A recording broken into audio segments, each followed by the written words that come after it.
This is Chris. On today's video podcast, I wanted to discuss some of the basic drafting considerations for a California legislative constitutional amendment. In the California legislature, there are constitutional amendments that can be introduced in either house of the legislature.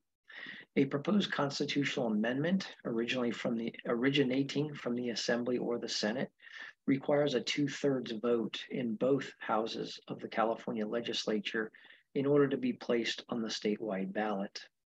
According to the Office of Legislative Counsel, a constitutional amendment must be submitted to a direct vote of the people and adopted and ratified by a majority vote of the qualified voters before it can become a part of the Constitution of the state.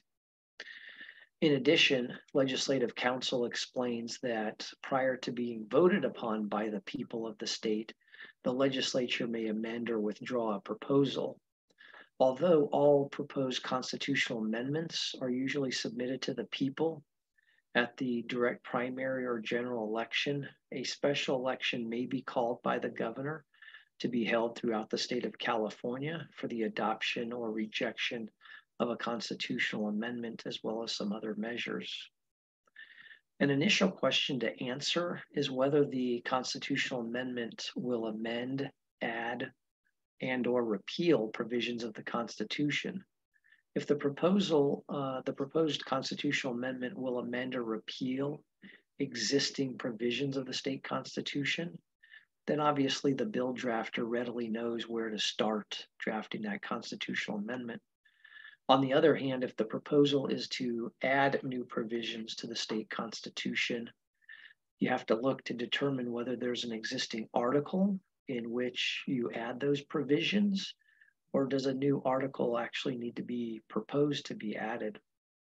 Now, like other legislative measures, a title is drafted and a legislative council's digest is prepared. And those explain the constitutional provisions and what this proposed constitutional amendment is trying to do. The Legislative Council's digest usually starts with the first paragraph that begins the California Constitution, and this is what the existing Constitution provides.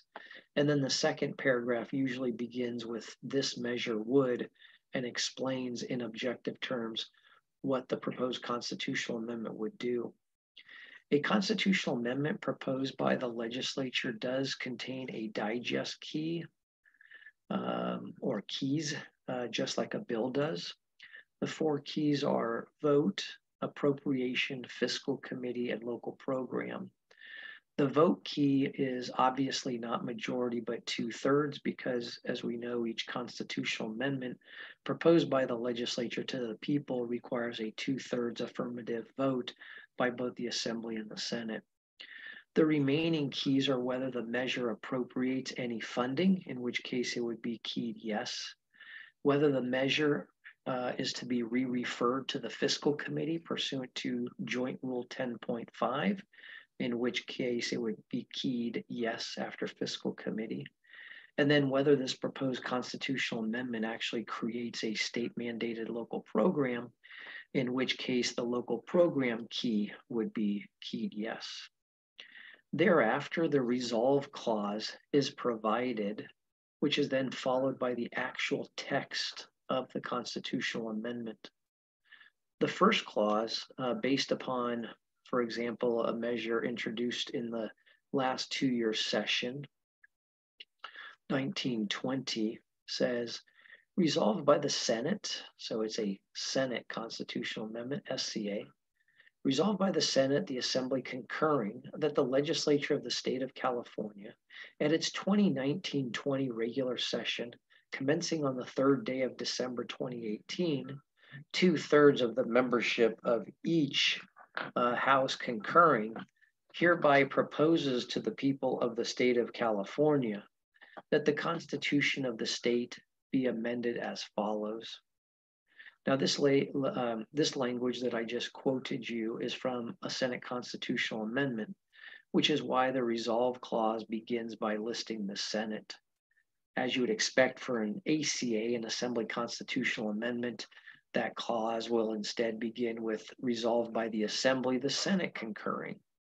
So for the most part, drafting a constitutional amendment in the California legislature requires the bill drafter to utilize the usual guidelines for bill drafting, as well as the required drafting style of California constitutional amendments.